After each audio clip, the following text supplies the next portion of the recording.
હર હર મહાદેવ, જય શિવ શંકર. બધાને શિવરાજના પાવન પૂર્વના હર હર મહાદેવ. જૂનાગઢમાં તો શિવરાજનો મેળાનો 5મો દિવસ મારા વાલા.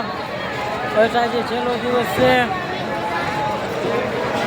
હલો, ભવનાથ મહાદેવના દર્શન કરવા આપણે જવાનું છે. તો પાછળ આ શિવલિંગ દેખાય મારા વાળા. હમણાં પાછળના કેમેરામાં દેખાડો, આગળ તો નથી દેખાતી. દર્શન કરો. આજ મહાશિવરાત્રિ, મહાદેવનો પાવન દિવસ. હર હર મહાદેવ, જય ભોલે, હર હર ભોલે.